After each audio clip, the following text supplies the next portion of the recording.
सभी बच्चों को प्यार भरा नमस्कार। स्वागत है आपका मेरे YouTube channel ER. Sir physics classes में। आज के वीडियो के माध्यम से मैं आप लोगों को समरूप विद्युत क्षेत्र में विद्युत द्विध्रुव को विक्षेपित करने में किया गया कार्य का व्यंजक ज्ञात करना सिखाएंगे।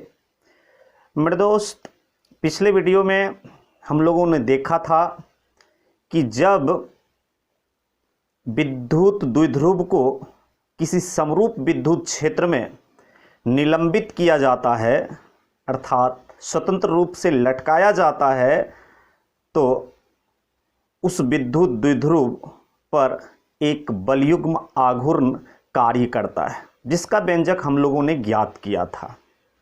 ठीक, और बलयुग्म आघूर्ण अर्थात टॉर्क टाउ बराबर PE sin थीटा हमने ज्ञात किया था। ठीक है, और ये हमें जानकारी होनी चाहिए कि टॉर्क के कारण, किसके कारण? टॉर्क के कारण वस्तु घूर्णन गति करता है। कौन सी गति? टॉर्क के कारण वस्तु कौन सी गति करेगी? घूर्णन गति करेगी। ठीक है, तो मेरे दोस्त, जब समरूप विद्युत क्षेत्र में विद्युत द्विध्रुव पर टॉर्क उत्पन्न होता है तो वो किस गति में रहना पसंद करेगा? तो घूर्णन गति में। किस गति में? तो घूर्णन गति में। तो चलिए ये चीज़ ध्यान में रखिएगा आप लोग, तब हमें जो ज्ञात करना है, ठीक है, वो चीज़ में हमें सुविधा मिलेगी। ठीक है, तो चलिए हमने हेडिंग लिया कि समरूप विद्युत क्षेत्र में विद्युत द्विध्रुव को विक्षेपित करने में किया गया कार्य। ठीक है, इसे इंग्लिश में हम लोग कह सकते हैं work done in deflecting the electric dipole in uniform electric field. ठीक, ये हम हेडिंग लिया, अर्थात कार्य का व्यंजक ज्ञात करना है समरूप विद्युत क्षेत्र में जब विद्युत द्विध्रुव रखा हो तब। ठीक है, तो हमने माना कि एक विद्युत द्विध्रुव AB को समरूप विद्युत क्षेत्र वेक्टर E से प्रारंभिक कोणीय विस्थापन इनिशियल एंगुलर डिस्प्लेसमेंट θ1 से अंतिम कोणीय विस्थापन फाइनल एंगुलर डिस्प्लेसमेंट θ2 तक विक्षेपित करने में बाह्यकर्ता एक्सटर्नल एजेंट के द्वारा किया गया कार्य W है। तो इस चीज को हम लोग फिगर में समझते हैं। कैसा विद्युत क्षेत्र कह रहा है? समरूप विद्युत क्षेत्र। तो समरूप विद्युत क्षेत्र का मतलब होता है मेरे दोस्त कि उसके प्रत्येक बिंदु पर विद्युत क्षेत्र का परिमाण और दिशा समान होगा। और समरूप विद्युत क्षेत्र को हम लोग प्रायः समांतर विद्युत क्षेत्र रेखाओं से प्रदर्शित करते हैं। ये चीज हमने पीछे भी देखा था। ठीक है, तो चलिए समांतर विद्युत क्षेत्र रेखाओं से हमने दिखाया इलेक्ट्रिक फील्ड को, विद्युत क्षेत्र को। तो मेरे दोस्त, तो हम इसको मान सकते हैं कि ये कैसा विद्युत क्षेत्र है? समरूप विद्युत क्षेत्र। और इसके मान कितना? तो वेक्टर E है। और इसमें एक विद्युत द्विध्रुव AB का प्रारंभिक कोणीय विस्थापन E से θ1 है। E से कितना है? θ1।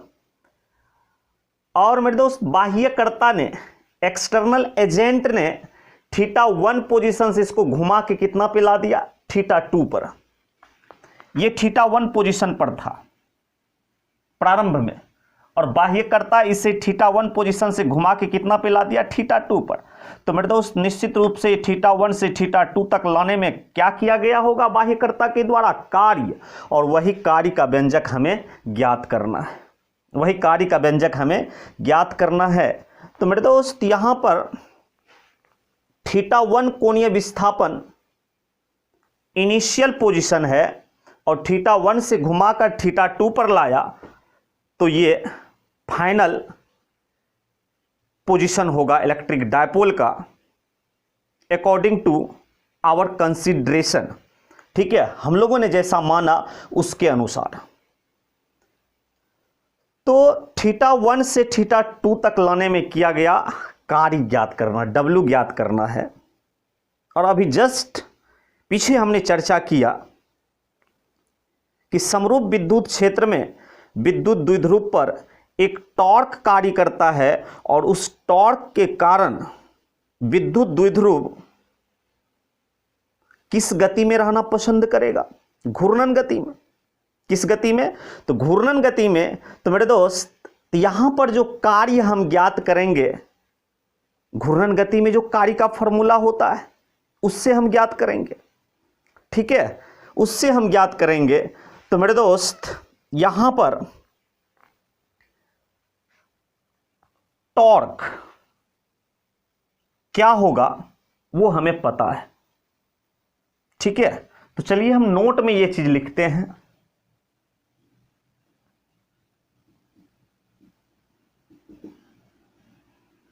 टॉर्क वेक्टर टाउ बराबर वेक्टर P क्रॉस E होता है। ये चीज हमने बताया था। तो ये तो सदिश के रूप में है आपका। परिमाण के रूप में लिखेंगे तो टाउ बराबर हो जाएगा PE साइन थीटा। क्या हो जाएगा ये? PE sign theta. तो चलिए हम देखेंगे जिसका उपयोग होगा वो फॉर्मूला हम उठाएंगे वहां से। ठीक है, और एक चीज आप लोग याद रखिएगा, जब कोई वस्तु घूर्णन गति में हो, जब कोई वस्तु घूर्णन गति में हो तो कार्य बराबर होता है टॉर्क गुना कोणीय विस्थापन। कार्य बराबर क्या होगा? टॉर्क गुना कोणीय विस्थापन। लेकिन यदि कोई वस्तु सरल रैखिक गति में हो तब कार्य बराबर होता है बल गुना विस्थापन। लेकिन यहां पर विद्युत द्विध्रुव आपका समरूप विद्युत क्षेत्र में किस गति में है? घूर्णन गति में। टॉर्क के कारण किस गति में रहना पसंद करेगा? ये घूर्णन गति में। ठीक है, तो घूर्णन गति में कार्य W टॉर्क गुना कोणीय विस्थापन होता है, लेकिन सरल रैखिक गति में बल गुना विस्थापन होता है। तो हमें यहां पे क्या लेना चाहिए? टॉर्क गुना कोणीय विस्थापन। टॉर्क गुना कोणीय विस्थापन। तो मेरे दोस्त तो हम यहां पर लिखेंगे कि बाह्यकर्ता के द्वारा प्रारंभिक स्थिति से अंतिम स्थिति तक ले जाने में किया गया कार्य।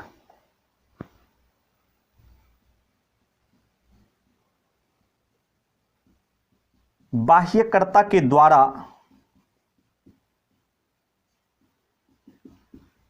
किया गया कार्य dW। पहले छोटा कार्य ज्ञात करते हैं। तो ये होगा टॉर्क गुना कोणीय विस्थापन। ये चीज याद रखिएगा आप लोग। और मेरे दोस्त टॉर्क को हम लोग किससे सूचित करते हैं? टाउ से। और dW के लिए कोणीय विस्थापन हम यहां पर क्या डालेंगे? d theta. कोणीय विस्थापन को प्रायः एंगल से सूचित किया जाता है, थीटा से। ठीक है, तो यहां पर जो हम कार्य ज्ञात कर रहे हैं वो एलिमेंट्री कार्य, अल्पांश कार्य। और अल्पांश कार्य के लिए यहां पर कोणीय विस्थापन भी हम लोग क्या लेंगे? अल्पांश कोणीय विस्थापन। और अल्पांश कोणीय विस्थापन को हम लोग किससे सूचित करते हैं? d थीटा से। इसलिए dW बराबर टाउ d थीटा। ठीक है, अब हमें ज्ञात करना है W is equal to what? ठीक है, क्योंकि θ1 से θ2 तक लाने में किया गया कार्य कितना है? W। तो मेरे दोस्त mathematics is the language of physics. भौतिकी की भाषा है क्या है? गणित है। ठीक है, तो हमें पता है कि integration dx is equal to क्या होता है x। इसीलिए मेरे दोस्त हम लिख सकते हैं x बराबर इंटीग्रेशन dx, x बराबर इंटीग्रेशन dx लिख सकते हैं। ऐसे पलट लो, ऐसे x इधर आ जाएगा, इंटीग्रेशन dx उधर चला जाएगा। तो ठीक उसी प्रकार से मेरे दोस्त अगर w हमें ज्ञात करना हो तो इसके आधार पर हम लिख सकते हैं w बराबर इंटीग्रेशन dw, और integration dw is equal to what, ये पता है हमें। तो चलिए हम रखते हैं मान इंटीग्रेशन dw का वैल्यू कितना, टाउ डी थीटा। कितना है मेरे दोस्त, टाउ डी थीटा, और टाउ का वैल्यू हम पीछे ज्ञात कर चुके हैं, पी साइन थीटा। क्या ज्ञात कर चुके हैं, पी साइन थीटा। तो इस प्रकार से टाउ का वैल्यू यहां रखकर हम डब्ल्यू ज्ञात कर सकते हैं। तो चलिए पहले इसे आप नोट कर लें, तब फिर आगे हम सॉल्व करते हैं इसे, देखते हैं इसका व्यंजक क्या प्राप्त होता है हमें।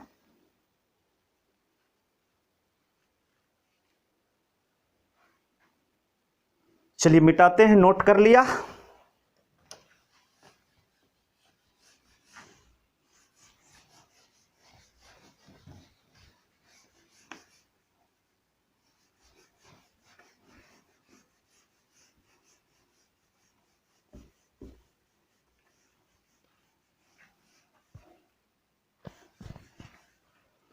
टाउ का वैल्यू रखना है, क्या था, इंटीग्रेशन टाउ डी थीटा, और टाउ का वैल्यू कितना है मेरे भाई, पीई साइन थीटा।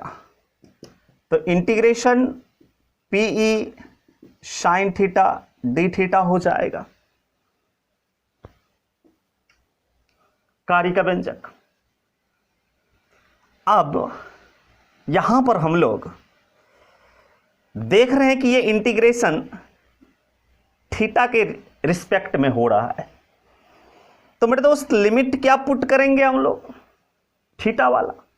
तो बताइए आप, विद्युत क्षेत्र ई से थीटा 1 पोजीशन पर विद्युत द्विध्रुव ए बी था, और इसको बाह्य करता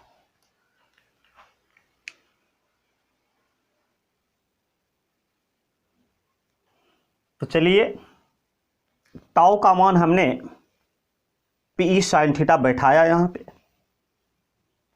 अब आगे हम लोग देखेंगे कि ये इंटीग्रेशन थीटा के रिस्पेक्ट में हो रहा है। तो मेरे दोस्त यहां पर लिमिट भी हम डालेंगे थीटा के ही रिस्पेक्ट में, ठीक है। तो थीटा 1 कोणीय विस्थापन से थीटा 2 कोणीय विस्थापन तक वर्क किया, इसीलिए लिमिट हम डालेंगे थीटा 1 टू थीटा 2। लिमिट हम यहां पर डालेंगे थीटा 1 से थीटा 2, थीटा 1 पोजीशन से थीटा 2 पोजीशन तक लाने में, थीटा 1 से थीटा 2 पोजीशन तक लाने में कार्य ज्ञात करना है। तो इसीलिए हम लिमिट डालेंगे यहां पर थीटा 1 टू थीटा 2। और एक्चुअली में दिए गए विद्युत द्विध्रुव के लिए पीई क्या होगा, कांस्टेंट, नियत रहेगा। जब ये कैसे विद्युत क्षेत्र में रहेंगे, समरूप विद्युत क्षेत्र में, और नियत राशि समाकलन की विधि से क्या होता है मेरे दोस्त, बाहर निकल जाता है। तो पीई को हम बाहर निकाल लिया, तो हो जाएगा pi integration theta 1 to theta 2 sine theta d theta. और आपको मैथमेटिक्स के कैलकुलस में पता होगा कि साइन थीटा का इंटीग्रेशन माइनस कॉस थीटा होता है। साइन थीटा का इंटीग्रेशन क्या होता है मेरे दोस्त, माइनस कॉस थीटा। और लिमिट यहां पर थीटा 1 टू क्या है, थीटा 2। तो इसको हम बड़ी ब्रैकेट के अंदर लिखेंगे और लिमिट बैठाएंगे थीटा 1 टू थीटा 2। तो अब हम इसका वैल्यू यहां रख सकते हैं। ये हमने किससे लिखा, मैथमेटिक्स के कॉन्सेप्ट से। कि मैथमेटिक्स में ये इतना होता है, इसीलिए मेरे दोस्त इतना के जगह पर यहां पर हम ये लिख सकते हैं। तो क्या होगा, पीई इंटू इसके स्थान पर ये तो minus cos theta, theta 1 to theta 2, theta 1 to theta 2।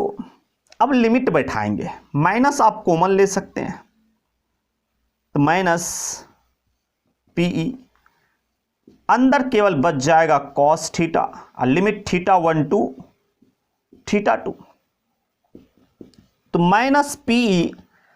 अब इस थीटा की जगह अपर लिमिट, ऊपर वाला लिमिट थीटा 2 रखो, तो ये क्या हो जाएगा, कॉस थीटा 2। इस थीटा की जगह थीटा 2 और लोअर लिमिट रखने से पहले कौन सा चिन्ह, माइनस। अब थीटा की जगह क्या चीज, थीटा 1, तो ये हो जाएगा कॉस थीटा 1। अब मेरे दोस्त आप इसमें माइनस से गुना कर सकते हैं, तो ये हो जाएगा पीई माइनस कॉस थीटा 2, अब माइनस गुना माइनस प्लस कॉस थीटा 1, और इसे हम लिख सकते हैं पीई इंटू प्लस वाले को पहले माइनस वाले को बाद में, cos theta 1 minus cos theta 2। तो ये कार्य निकल गया, क्या निकल गया, कार्य। जब बाह्यकर्ता के द्वारा थीटा 1 कोणीय विस्थापन से थीटा 2 कोणीय विस्थापन तक विद्युत द्विध्रुव को विक्षेपित किया जाता है, तब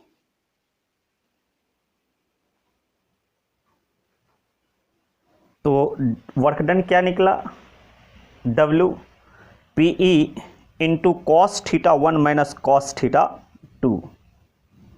कहने का मतलब है मेरे दोस्त यहां पर कि विद्युत क्षेत्र ई से, विद्युत क्षेत्र ई से थीटा 1 कोणीय विस्थापन से थीटा 2 कोणीय विस्थापन तक विक्षेपित करने में किया गया कार्य W क्या होगा, PE cos theta 1 minus cos theta 2। ठीक है, तो ये जो कार्य का व्यंजक हमें प्राप्त हुआ, ये या आप कह सकते हैं कि इस रूप में W बहुत सारे बुक में नहीं होते हैं। होता क्या है कि विद्युत क्षेत्र ई से विद्युत द्विध्रुव को थीटा कोण तक विस्थापित करने में किया गया कार्य W का सूत्र, फॉर्मूला प्रायः बुक में दिया जाता है। तो मेरे दोस्त वो भी हम ज्ञात कर सकते हैं यहां पे।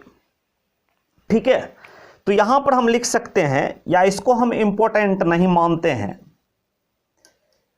यहां पर इसके आधार पर आगे हम लिखेंगे और फिर इसका अर्थ भी समझेंगे हम लोग कि यदि थीटा 1 बराबर 0 डिग्री एवं थीटा 2 बराबर थीटा हो तो W is equal to what, W का मान क्या होगा। तो मेरे भाई W बराबर पीई कॉस थीटा 1, थीटा 1 की जगह कितना 0 डिग्री, माइनस कॉस थीटा 2 की जगह पर थीटा कॉस थीटा। ठीक, ये रख सकते हैं। और आपको पता है कॉस 0 डिग्री कितना होता, 1। कॉस 0 डिग्री कितना होता मेरे दोस्त, 1 होता है। तो चलें इसे नोट कर लें आप लोग, फिर आगे देखते हैं।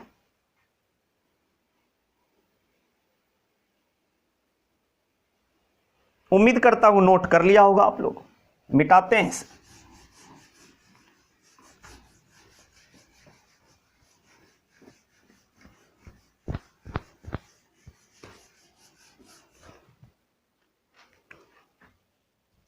कॉस 0 डिग्री 1 होगा, PE into 1 minus cos theta. प्रायः बुक में यही सूत्र रहता है, यही फॉर्मूला दिया जाता है।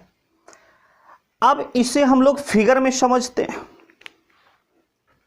इसे हम लोग फिगर में समझते हैं। ये वर्क डन का व्यंजक हमें मिल गया, ठीक है।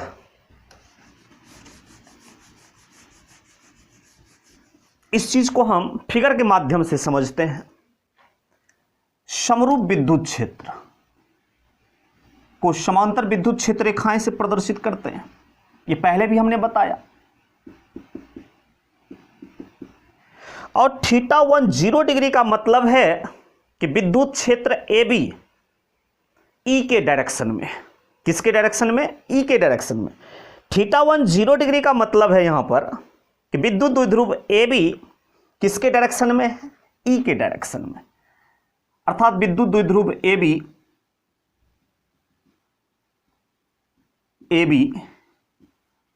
इस डायरेक्शन में है। दैट मीन्स यहां पर हम कह सकते हैं θ1 बराबर कितना डिग्री लेना होगा? 0 डिग्री। और ये विद्युत द्विध्रुव θ1 पोजीशन से, अर्थात 0 डिग्री के पोजीशन से ये किस पर आ गया? थीटा पर, ऐसे बाह्यकर्ता के द्वारा, अर्थात इस डायरेक्शन में आ गया। यहां पर पॉइंट ए आ जाएगा और यहां पर ये पॉइंट बी आ जाएगा। तो बताओ ये विद्युत क्षेत्र से कितना कोण पर? थीटा कोण पर। कितना कोण पर? थीटा कोण पर। विद्युत क्षेत्र से कितना कोण पर मेरे दोस्त? थीटा कोण पर। तो इसके लिए यहां से यहां तक विस्थापित करने में किया गया कार्य W इज इक्वल टू वाट बराबर क्या होगा मेरे दोस्त? W बराबर PE into 1 minus cos theta, जहां P क्या है? विद्युत द्विध्रुव आघूर्ण। E क्या है मेरे दोस्त? विद्युत क्षेत्र का परिमाण, जिसमें विद्युत द्विध्रुव निलंबित है। और थीटा क्या है? थीटा देख लें, विद्युत क्षेत्र ई से विद्युत द्विध्रुव का कोणीय विस्थापन, वेक्टर ई से विद्युत द्विध्रुव का कोणीय विस्थापन है, ठीक है। तो ये हमें मिला विद्युत द्विध्रुव जब समरूप विद्युत क्षेत्र में घूम रहा हो तो एक पोजीशन से दूसरे पोजीशन तक विस्थापित होने में बाह्यकर्ता के द्वारा किया गया कार्य का व्यंजक ये हमें प्राप्त हुआ। अब मेरे दोस्त डिफरेंट केसेस में देखते हैं कि कार्य क्या मिलता है हमें। केस फर्स्ट, यदि थीटा बराबर 0 डिग्री हो तो कार्य क्या होगा? थीटा बराबर 0 डिग्री का मतलब है कि विद्युत क्षेत्र ई की दिशा में विद्युत द्विध्रुव है, अर्थात विद्युत क्षेत्र ई इस डायरेक्शन में है, तो इसी के डायरेक्शन में आपका क्या है? विद्युत द्विध्रुव ए बी। तब यहां पर हम लोग थीटा बराबर कितना डिग्री लेंगे? 0 डिग्री। तब कार्य कितना होगा? तो मेरे दोस्त हमें पता है कि W बराबर PE into 1 minus cos theta होता है। अभी जस्ट ज्ञात की मिटाया भी नहीं है, तो ये हो जाएगा PE into 1 minus cos theta. Theta कितना डिग्री? 0 डिग्री। और मेरे दोस्त आपको पता है कि कॉस 0 डिग्री कितना होता? 1। तो ये हो जाएगा PE इंटू 1 माइनस 1, और 1 माइनस 1 क्या हो जाएगा? 0, और 0 में PE से गुना करोगे तो वर्क डन कितना हो जाएगा? 0। अर्थात यदि विद्युत द्विध्रुव AB विद्युत क्षेत्र की दिशा में हो तो बाह्यकर्ता के द्वारा कार्य कितना किया जाएगा, 0, अर्थात कार्य करने की कोई आवश्यकता नहीं है, 0 वर्क डन होगा। क्या होगा, 0 वर्क डन। यह हमने देखा कि थीटा 0 डिग्री पर अर्थात विद्युत क्षेत्र E और विद्युत द्विध्रुव AB सेम डायरेक्शन में हो। किस डायरेक्शन में हो, और मान लेते हैं A पर माइनस Q चार्ज है और B पर क्या है, प्लस Q चार्ज, तो विद्युत द्विध्रुव आघूर्ण का दिशा क्या होगा, माइनस से प्लस की ओर, अर्थात वेक्टर P का डायरेक्शन। तो आप ये भी कह सकते हैं यहां पर कि विद्युत द्विध्रुव आघूर्ण वेक्टर P और विद्युत क्षेत्र जब समान दिशा में हो तो विद्युत द्विध्रुव पर बाह्यकर्ता के द्वारा कितना कार्य किया गया, कुछ नहीं, कितना, 0। तो ये केस फर्स्ट था। आप चलिए इसे नोट कर लें आप, फिर आगे केस 2 केस 3 ज्ञात करते हैं। अर्थात 0 वर्क डन हमें मिला। चलिए इधर जगह खाली, इधर हम लोग करते हैं। अब केस 2,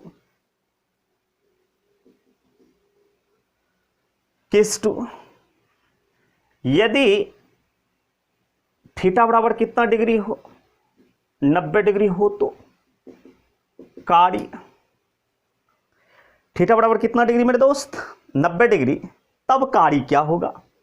तो कहने का मतलब है कि विद्युत क्षेत्र आपका इस दिशा में है, और थीटा 90 का मतलब है कि विद्युत द्विध्रुव इस पर क्या होगा, विद्युत क्षेत्र पर लंबवत, अर्थात ये AB एक विद्युत द्विध्रुव है जो विद्युत क्षेत्र पर क्या है, लंबवत, थीटा बराबर 90 डिग्री, तब कार्य क्या होगा। तो मेरे दोस्त हमें पता है कि W बराबर PE into 1 minus cos theta होता है। तो PE into 1 minus cos theta, theta की जगह कितना पुट करोगे, 90 डिग्री, और कॉस 90 कितना होता मेरे भाई, कॉस 90 0, कॉस 90 कितना होता, 0, कॉस 90 कितना होता ब्रदर, 0 होता है आपका, ठीक। तो ये हो जाएगा आपका PE। तो इस स्थिति में वर्क डन कितना होगा, PE, वर्क डन कितना होगा, PE, ठीक। अब केस 3 में हम लोग देखते हैं, यदि थीटा 180 डिग्री हो, थीटा क्या हो, 180 डिग्री, तब वर्क डन क्या होगा। थीटा जब 180 डिग्री हो तब वर्क डन क्या होगा। आप लोग ऐसे ऐसे उतारेंगे, ठीक। अब केस 3 हम लोग देखते हैं, यदि थीटा बराबर 180 डिग्री हो तो W is equal to what. तो कहने का मतलब है कि विद्युत क्षेत्र E से विद्युत द्विध्रुव आघूर्ण, विद्युत द्विध्रुव आघूर्ण घूमते घूमते A इस पोजीशन में आ जाएगा और B इस पोजीशन, और आप देख रहे हैं P का डायरेक्शन A से B की ओर, अर्थात माइनस Q से प्लस Q की ओर, अर्थात ये एक दूसरे के विपरीत हो जाएंगे, वेक्टर P और वेक्टर E। तो यहां पर थीटा कितना लेना होगा मेरे दोस्त, 180 डिग्री।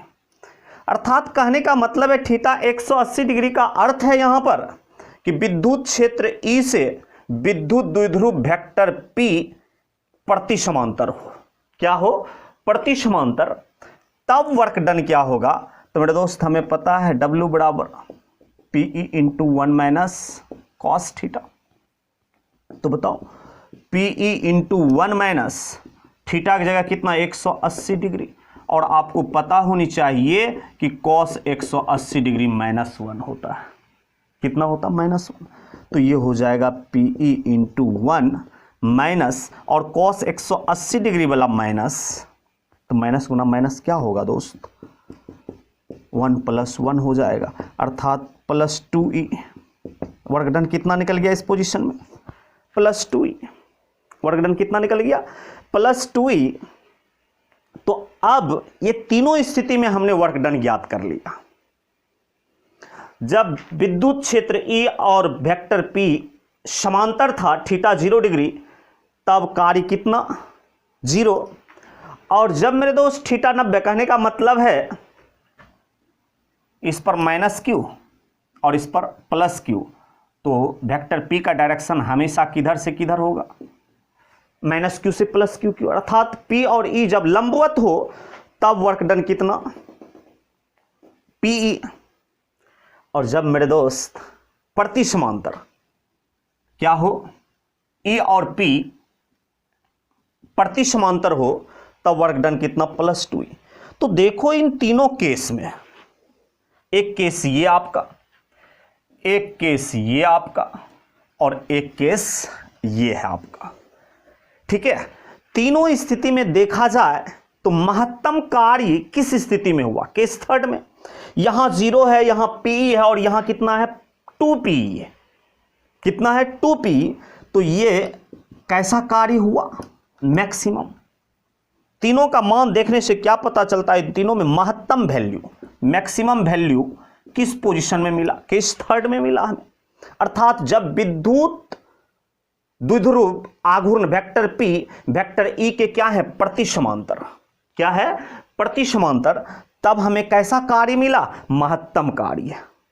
तो आपसे ऑब्जेक्टिव में पूछा जा सकता है कि विद्युत द्विध्रुव पर बाह्यकर्ता के द्वारा किया गया कार्य महत्तम होता है कब, जब विद्युत द्विध्रुव आघूर्ण विद्युत क्षेत्र के समांतर होता तब, लंबवत होता तब, या प्रति समांतर होता तब। तो मेरे दोस्त प्रति समांतर में महत्तम कार्य मिला, कितना, +2pe, ठीक है। तो ये था आपका विद्युत समरूप विद्युत क्षेत्र में बाह्यकर्ता के द्वारा विद्युत द्विध्रुव को एक पोजीशन से दूसरे पोजीशन तक विस्थापित करने में किया गया कार्य। तो अगले वीडियो में हम लोग देखेंगे समरूप विद्युत क्षेत्र में विद्युत द्विध्रुव का स्थितिज ऊर्जा, विद्युत द्विध्रुव का स्थितिज ऊर्जा। तब तक के लिए धन्यवाद।